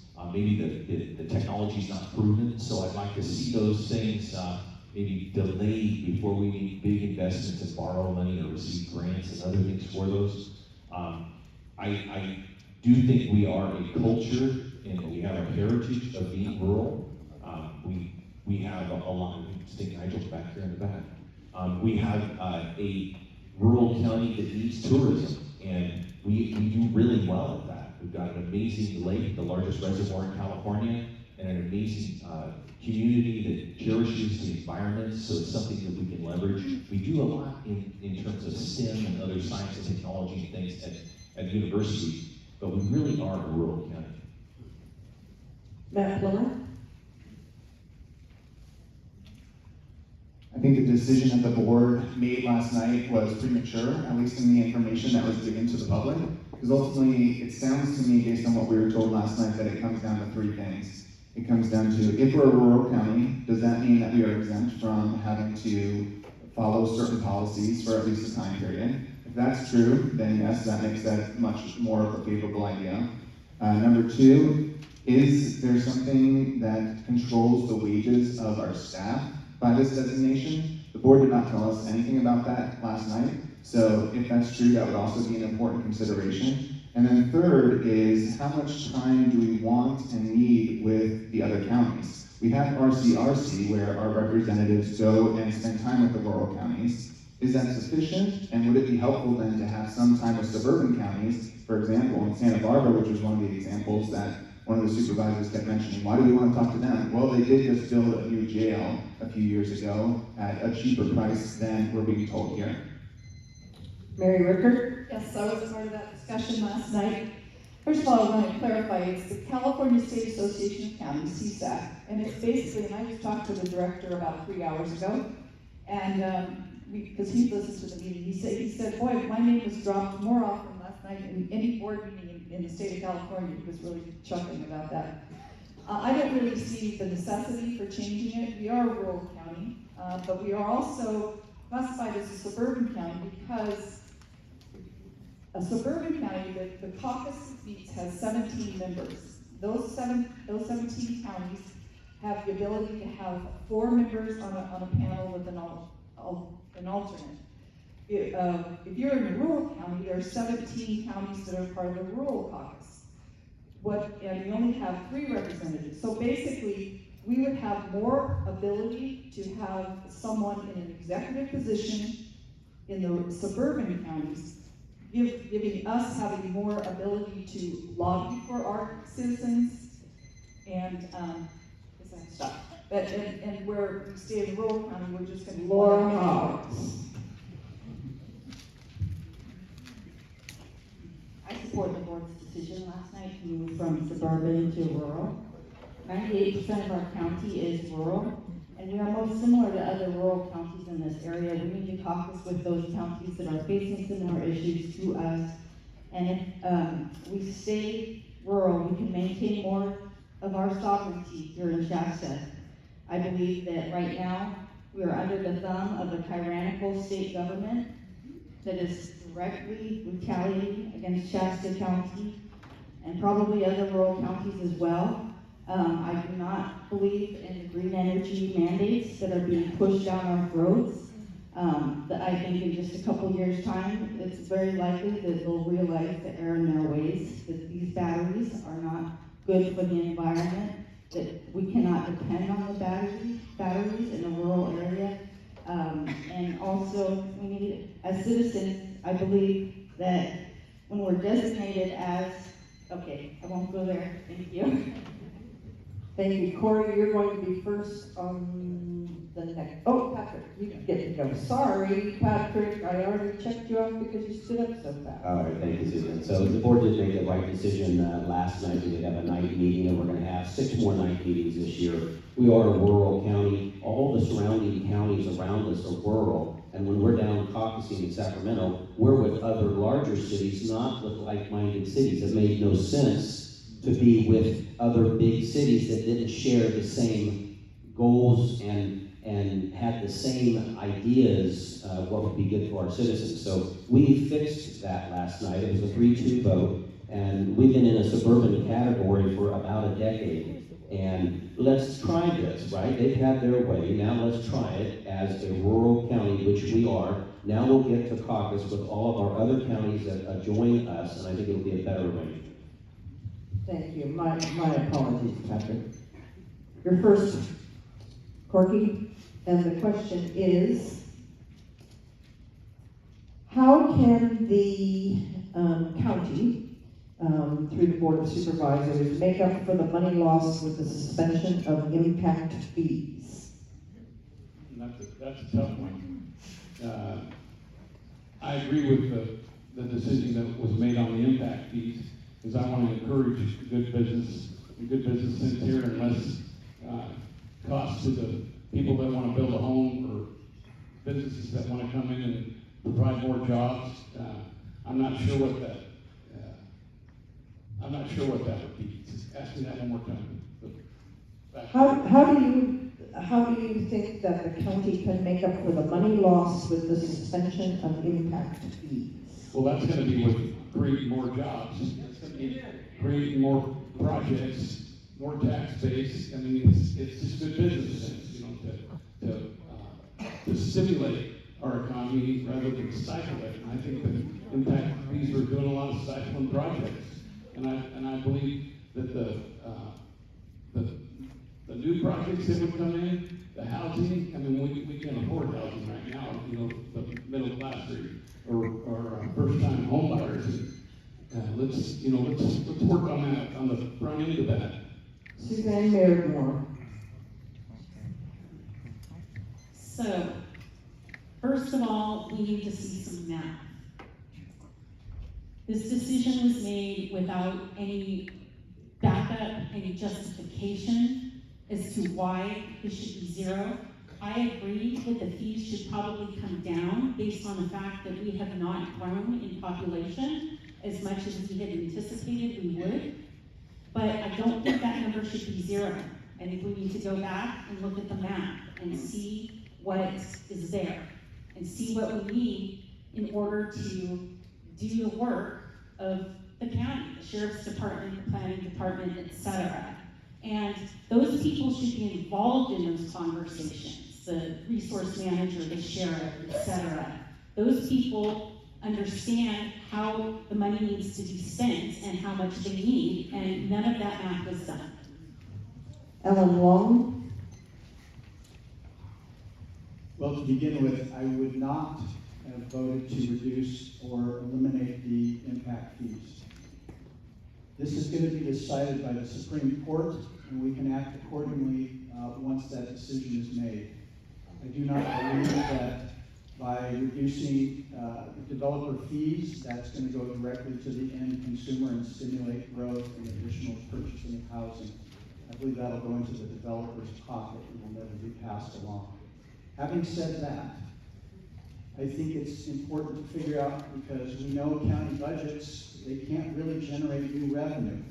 And that's a challenging thing. I think one of the steps that we could do to generate some new revenue would be to get out of all the costs that we're getting into with the lawsuits and the hand count voting and a lot of these things.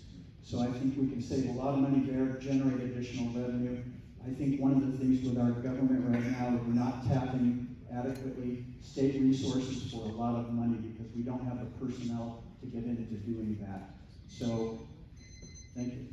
Dan Sloan. You know, I think we have, your question was, how are we going to get the money? But yeah, there's a lot of questions that come from this. And transparency is a good one. You know, how will those fees be charged? How can they be charged in the future? How can we make up for the lost revenue? I was just recently here in this location in another building in the department and asked a question about housing. And I was told that in Shasta City it was zero, you know, the available housing. And that is remarkable. We all know how expensive it is. So one of the things we need to do is try to find ways to provide more housing for people that's affordable and for our builders so that they can take properties that are out there to develop. We need to find ways to reallocate funds in order to make up for the loss of fees and get people involved in trying to find ways to standardize some of the things that we do. Transparency is a big part of it. And maybe looking at a way of making some efficiencies in other areas so that we can reallocate funds to those areas that we need. Matt Plummer. I think there are three ways that we can increase our revenue as a county. The first is, let me say this, we can't assume that the sales and property taxes are going to go up just because we cut fees. The data does not prove that out. We need to stimulate it, and so I think to do that, we need to have a regional identity as an economy that we're trying to build. And there's a lot more I could say about that, but I think we could build as being the training center for the trades, for nursing, and for teaching. Number two, there are a lot of grant dollars coming from the state and federal government that we're missing out on. I just mentioned that we did not get any of the $1.4 billion from mental and behavioral health facilities. And part of that is because we have engineers in our public works department trying to write the grants, rather than somebody who knows what they're doing in terms of writing grants. And then number three, and this is a specific one, that when it comes to illegal marijuana grows, right now we're not imposing the fine on them of $10,000 to $20,000 for cleaning up their sites. There are 2,000 illegal marijuana grows roughly in the county, and we could be imposing that, people who are destroying our county, and we could be recouping those funds. Mary Rickard? Yes, I was engaged in that conversation about the elimination of impact fees. In 2020, when I was chair of the board, I suspended, the board and I suspended an increase in the impact fees. And the question is, where is the money going to come from? It's going to come from the general fund. And what's that going to impact? It's going to impact public safety. It's going to impact how we respond to crime. It's going to impact our libraries. It's going to impact our animal wealth, the animal control. People that, I know in my district, District 3 is huge. We have a lot of people that are always having stray dogs. Well, we already have a problem with trying to get stray dogs off the street and taken care of. So these are the services that are going to be impacted as a result of this elimination of these fees. The other thing is, currently we have the car fire footprint and the pond fire footprint. There are building lots that are available that you can build without having to pay for an impact fee. So I think we need to look at those lots before we move forward with eliminating all of these. Thank you. Laura Hobbs? Yes, these funds will be quickly restored by increased revenue on property tax. We did the right thing by suspending these fees on new roads. Fees that are not proportional to services rendered are more aptly considered a tax. We cannot wait for the Supreme Court to settle the El Dorado County case. Our county will be held liable for lawsuits that are in violation to the 2017 Litigation Act. And by the way, any of these fees that were unrightly collected should be returned. Thank you. Patrick Jones? Yes, so the board made the right decision to terminate these fees. Now, they've been doing these fees for a couple of decades now. So now give us a chance to prove otherwise. Give us a little time to show that by eliminating and terminating these fees that we're going to see more money coming in sales tax and in property tax. When I was on Reading City Council during the recession, we had no permits coming in, very few. We eliminated 1/3 of the impact fees, and within 1 month or 2 months, we had 200 permits pulled. It was immediate, and it really helped the economy grow. And I've lived through that, we've seen that. Now, these fees were based on a study from 2008 that was highly flawed, that said our growth by this time would be 270,000 people. And so they based it on a flawed study. And that growth did not happen. You see these fees throughout California so high, they're a method of slow growth and controlling growth. And the Supreme Court is going to hear that very case. In fact, the day that we terminated these fees, this case was going to the Supreme Court. We made the right decision. Wayne Carpenter? I was an appraiser for Shasta County back in the 2007, 8, and 9 period when everybody's property values went down. We were chasing the values down. So what happens there is then you have a correction on that, and the properties start getting sold. And then the property values, the properties that were sitting vacant, they start getting sold for higher prices, and then guess what, your tax revenue starts popping back up again.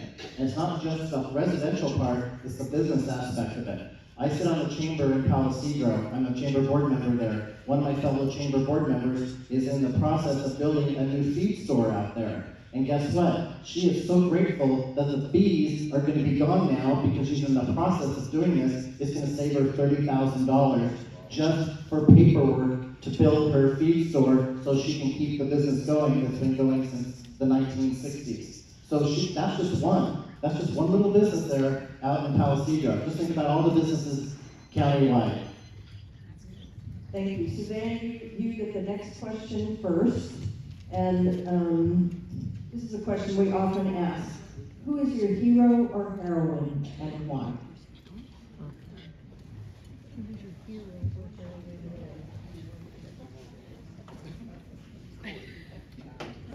This really put me on the spot.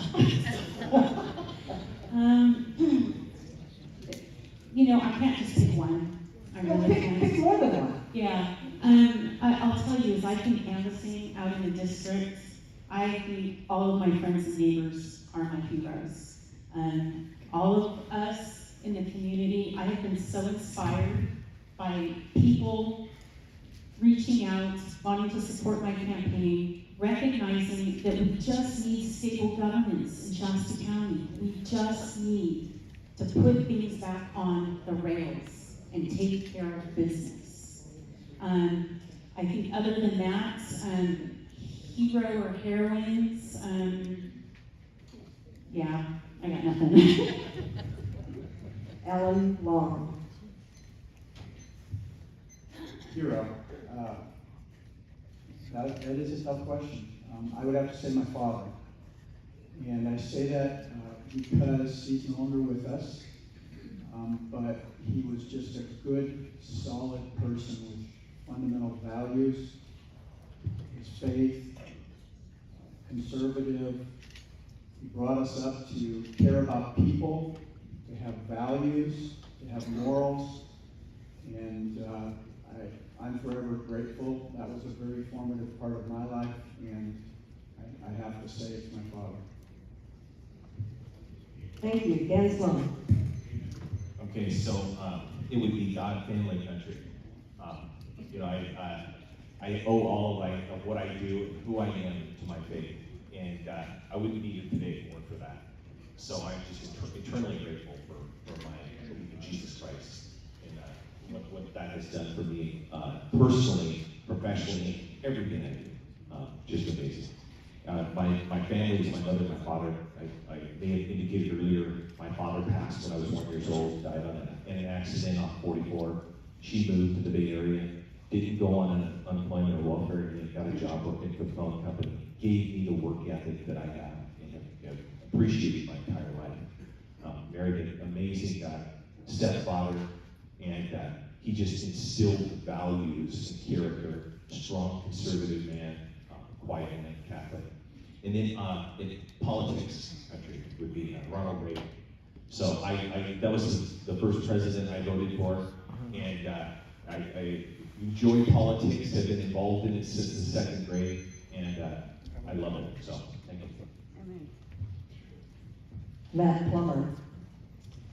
Try to fit in two, one more government related and one more personal. So government, George Washington, which might sound like an obvious one, but there's a few things that I really love about him. One is that he put his men first, and he was willing to sacrifice for the good of his men and then his country. He didn't want power or prestige, but he felt the call to service, to serve his country, and then he got out, and he set a precedent. He could have easily continued in that.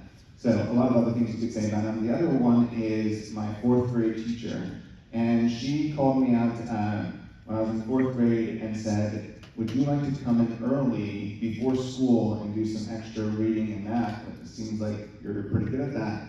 And I met with her once a week for that whole 4th grade year, and that set me on a different path academically in my career, and a lot of it traces back to her making that sacrifice. She didn't have to do that. She wasn't being paid to do it, but she decided to sacrifice, and I think that's something we want out of our public servants, is willingness to sacrifice for the good of other people. Mary Rickard. Keep the microphone up, Mary. Okay. So I have two. First of all, I want to honor all my family and the legacy that they've left around the country.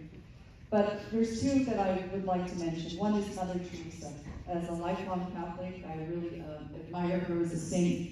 She was always concerned about those most vulnerable among us, and I think that she's a real inspiration to all of us, is to care for others. The other one is Temple Grandin. I don't know how many know who Temple Grandin is, but my husband and I have had the fortune of knowing her for years. She's done amazing things for animal welfare throughout the world, and she's been an inspiration. She's changed a lot of how animals are processed, how they're handled, and so, and Jim and I have a lot of great stories about her. But she has Asperger's, and she's another very inspirational person because she's overcome her disability. And if you haven't seen the movie on her life, it's called Temple Grandin. I highly recommend it. She's an amazing woman. Laura Hobbs. All right, well, my number one hero is Jesus Christ, always. But here on, you know, as far as politics and whatnot, my heroine would be Carrie Lake. She fearlessly speaks truth to power. She was recently asked to step out of politics. Actually, this was back in March, but it was recently aired. She was asked to step out of politics and give an offer to bribe in exchange. She fearlessly refused. She's standing up for our country. She's bold and courageous. I also very much respect President Trump. He's a hero, and the J6 prisoners who are being wrongfully prosecuted for their political beliefs. Thank you. Patrick Jones. I guess I have a few heroes. I really love veterans. I really appreciate their sacrifice for our country. I'm very patriotic, and veterans are top of my list. My father was a veteran, and he's probably my biggest hero. He was a hard worker. He raised a family. He sacrificed so much. I worked with my dad, starting right here in this town, started in 1972, before I started going to school. I work in that same business today. I've been in the same business for over 50 years. I'm in the current building that we are right now for 46 years, working alongside my father, my mother, my brothers, and my sisters. But my father particularly stands out for the hard work, dedication, and he was a true father. Today we need more fathers than ever before, and he was the epitome of that, so I'll always be grateful. Wayne Carpenter. My hero is Thomas Jefferson, for all the reasons we should all know. And if we don't know them, read about him. Find out what he did and how we are benefiting from what he did. Keep in mind, he was 21 years old when he got going on the Constitution and all the other good stuff. They were all a bunch of young bucks doing that because people didn't live as long at that time, right? They were all well-read, well-versed, they understood the processes. We need to do the same. And that's what I'm going to bring to the board. I understand the Constitution. I will abide by the Constitution. If it's not constitutional, in my mind, it ain't happening. So we need to do this every single day and give thanks to our Almighty every single time. Thank you. I could never make my hero anybody but my Lord and Savior, Jesus Christ. And if we're going to talk, and if you don't understand that, you need to research that. But the other hero, and I'll politically speaking, is Kristi Noem, Governor of South Dakota. If you don't know who she is, you should check her out too. That state never stopped anything. During the whole COVID, their economy boomed. They never closed one business down, and I admire her for what she's done and what she's still doing.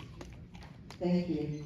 So we've come to the end of our questions, and we're going to do the closing now. Everybody has 2 minutes. It's unstructured. You can say anything that you feel that you need to fill in, that didn't get asked. It's hard doing asking questions. It's hard to catch everything. What I'm going to do, though, is I'm going to start from this end, because that's where the microphone is, and go that way. And that will change the order a little bit, I think, and make sure we close it. So take it away, Alan Long. Thank you. Well, obviously, being here tonight was not enough time to answer a lot of questions that are very important in this next election. We are at a critical time in the history of our county. This may be the most important election since I've been here 32 years. Our government is falling apart. We are getting distracted from the mission of the people. We need to work on those things, and that is only done through voting. You guys will decide, and the rest of the districts will decide who gets into office, and that has implications. My goal is to restore our county government to a functioning government where we respect department heads. We bring back that stability in our department.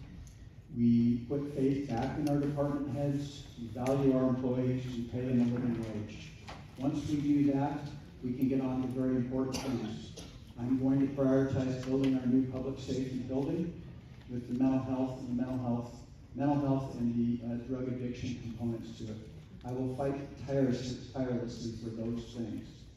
My background in law enforcement, my education, my experiences, my governance on a county or a school board level during COVID, all those types of issues, has prepared me for this position. And rounded, broad experience. And I hope that you will carefully research all of us as candidates and make your decision, and I'm asking for your vote. Thank you very much. Thank you. Suzanne Barrymore? I'd like to thank you all again for coming tonight. Government is run by those who show up. So thank you for having an interest in what's going on in Shasta County. I would just like to close and remind folks that I have a very broad background. I have worked in the nonprofit sector. I have worked in the government sector. I have owned my own business. I know how county departments run. I have relationships with most of the current department heads that go back sometimes decades. I will bring to this position the commitment to getting things back on the rails, getting the county working in a functioning capacity again, emboldening and supporting and empowering our department heads to do the jobs that we need done. On top of that, I would just like to say that if you'd like more information about me, you can find it at SuzanneForSupervisor.org or at Suzanne for Supervisor on Facebook.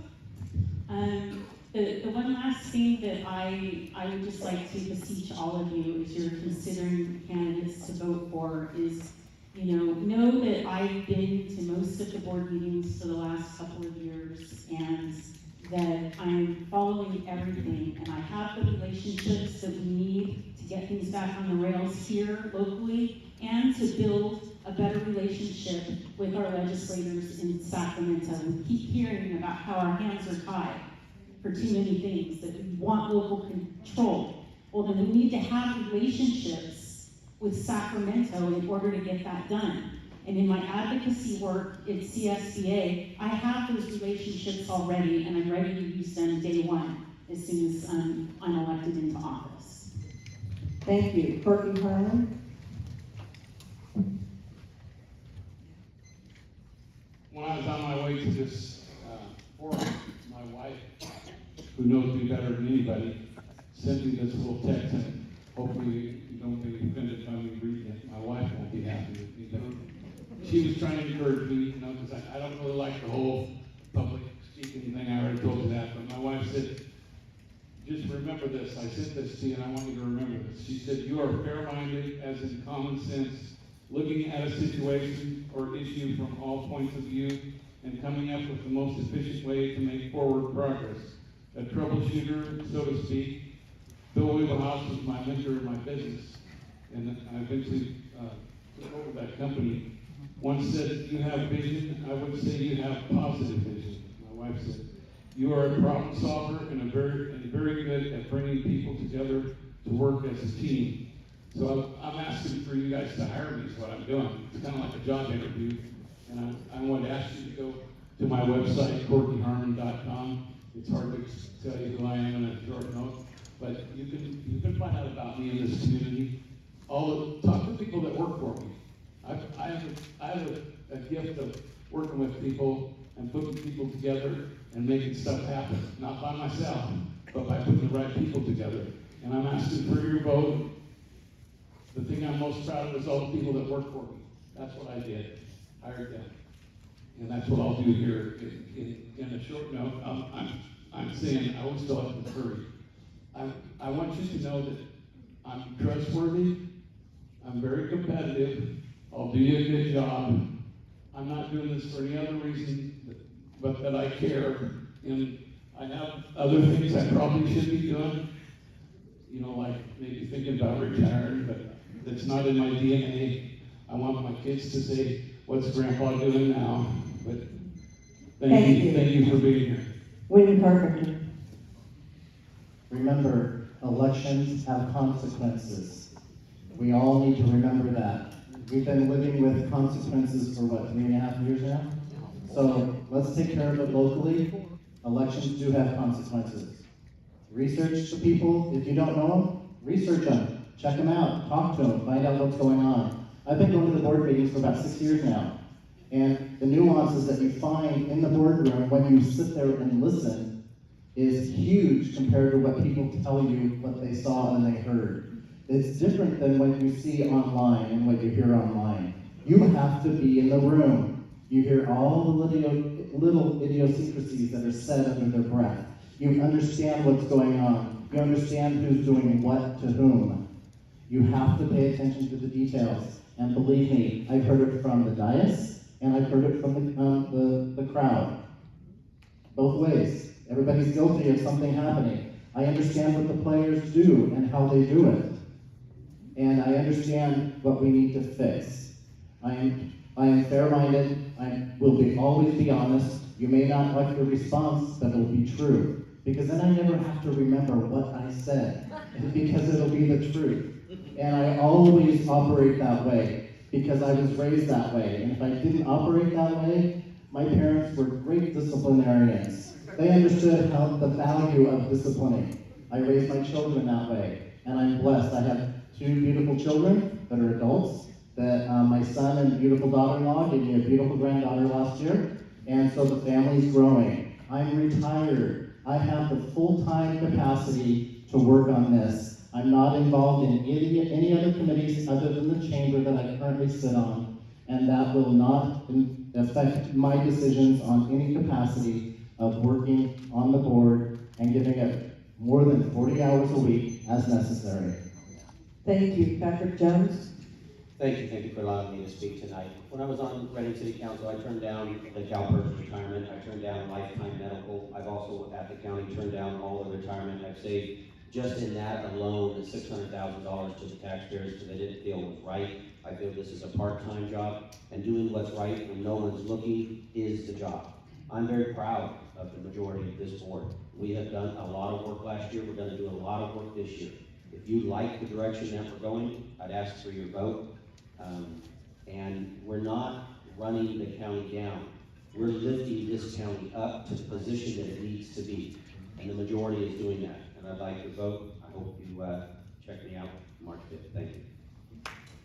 Thank you, Patrick. Laura Hobbs. Okay, first of all, thank you all for coming this evening. Voting is incredibly important. If our votes are not accurately counted, then we are not a free people. We must move to hand-counted elections at the precincts with paper poll books. Shasta's sovereignty is of utmost importance to me, and I think to many of my fellow citizens here. California is pushing the windmills in Shasta County, even though we've already clearly voted against that for our county. The windmills are monstrosities that should not be here in this county. They're 600 feet tall. They're known to spontaneously combust, and they are filled with fossil fuels. They're not green energy, they're not good for the environment, and they're not good for Shasta. And they have plans beyond Round Mountain. They also plan Bali and McLeod, so we have to stand firm. I'm a firm believer in the Second Amendment, and I don't think that we need to ask the state for permission to have our constitutional rights respected. It's incumbent upon all of us to demand that our constitutional rights are respected. I'm endorsed by the California Republican Assembly, by Mike Lindell, by Terry Raposa, Nick Gardner, and others. If you want to learn more about me, visit my website, votelaurahobbs.com. I have a lot of material, tons of content. I'm an open book. You can ask me any questions. I put it all out there for anyone to see. And speaking of asking me questions, you can come to my town hall tomorrow It will be held at the Reading Public Library at 1100 Parkview Avenue. It's going to be at 5:30 p.m. and you're all welcome to join. Thank you. Thank you. Mary Ricker? Yes, I want to thank all of you for coming tonight. I'm really excited that you're invested in the future of Shasta County. And I want you to know that you have my commitment to continue to fight for the soul of Shasta County. I am tired of the outside influences, the outside money. I think it's time that we take our county back and make it great again. We need to stand up for our sheriff. He's doing a great job eradicating marijuana grows in this county. We need to save the environment. I'm also very supportive of fighting Sacramento in terms of the Fountain Wind Project. I represent the people, the citizens of Round Mountain and Montgomery Creek, and that's so important to them. They do not want that to come in and be a real potential danger for them. And with my knowledge of forest fires, it's a really, with 600-foot tall wind turbines, there would be an impossible way to fight a fire here. I also want to point out, and I think Suzanne made the point, relationships in Sacramento matter. When I was on the Board of Forestry, I was able to help with a project that was basically discontinued through the State Water Resources Control Board. When I was a supervisor during the pandemic, I used my relationships and we were able to get all the 4-H and FFA kids at our fair to be able to show those animals and sell them. They had invested in those animals, and if not, they would have lost it. I think the kids raised over $2 million at the junior livestock sale. And that's because I had the connections in Sacramento. So that's important. I just also want to comment too, during the pandemic, Shasta County was the only county in the state that had a positive economic growth. That's something a lot of people are not aware of. We did everything we could to make sure that Shasta County did not suffer during that time. I mean, you go to other counties in this state and you hear a lot of really tragic stories, but Shasta County, for the most part, did the best it could. So I just thank all of you for coming tonight, and I ask that you continue to support me as your District 3 Supervisor. Matt Plummer. Thank you, Mary. Thank you all for being here and being engaged in this conversation. You know, during the 1980 presidential debate, Ronald Reagan said, and he posed the question to the public of, is your life better now than it was 4 years ago? And I think that is the question that we should use to hold our elected officials accountable. And so if you ask yourself, is homelessness better or worse than it was 4 years ago? Are our crime rates better or worse? Are our suicide rates better or worse? What about childhood trauma and childhood abuse? What about our roads, which rank 7th worst in the state? If you look at the dimensions that matter to our everyday lives, they've been getting worse and worse. Now, we've been led to believe that signing policies, having meetings, is a sign of government effectiveness. But if those things don't translate into actual benefit for the people, then what good are they? I mean, the California legislature meets for 9 months every year in session, while the Texas legislature meets every other year for only 5 months. Is meeting a lot a sign of effectiveness? If it's not delivering a benefit to you for the tax dollars that you're paying, then it's not. And so I'd like to invite you, as you consider over the next month who to vote for. Do you want to vote in a way that sustains the leadership that's been present, that has had a chance to solve these problems, but these problems have only gotten worse? Or do you want to invite someone who's had a history of making career decisions, that has positioned himself to solve problems in the community, that has worked with leading organizations around the country to do that? Right now, we're spending more and more money, but we're not getting the results. I mentioned this earlier. 5 years ago, we had a budget of $500 million. Now our budget is $660 million, $160 million more. We're not getting better results for the money we're spending. That is what I am focused on, is actually delivering a result to the people. I would love to connect with you. I think that government should be accessible to the people, that you shouldn't have to come to a meeting. Thank you. Dan Sloan. Thank you. Last but not least, I'm Dan Sloan, and I want your vote. And if most of you know or probably know where Kenyon Drive is, 1939, that was my great-grandma, Grandpa Kenyon, that came here. Came from very humble roots and growing up in this community. Moved away because of a tragedy in my life and came back, and and went to high school and met a lot of people, made lifelong friendships, and now I'm back. Because I believe in the community. I believe in what this community can do. I have relationships in Sacramento and other parts of even around the world, but my home is here. I've learned a great deal. I'm the chair of the Shasta County Republican Party. A year ago, it was fractured and broken. And the people there were kind enough to appoint me as their chairman. It was a unanimous vote. And we're actually on the ballot twice for myself and Wayne. We're running for the committee again, for the central committee. The last time they had it, I believe they had about 4 or 5 people that ran. This time, we had more positions, or more people running than positions. 21 of them were voted. We have probably approximately 30 people who are interested. People want to come back and get involved. And that's what I'm good at. I'm a good leader. And even though I've come from very humble beginnings and done some amazing things, I have some experiences that are unique that I think will add to this economy, add to our community, help fight those issues like crime and homelessness, building infrastructure that we need so desperately, and finding a way to do that efficiently, financially sound, in a sound way. The relationships I have helped me break down walls. I told you I worked for Pepperdine University in the law area, that is in mediation, arbitration, and training people in those areas. I'm very good at that and very well known for it. Thank you. Both of you. So let's give this group of people.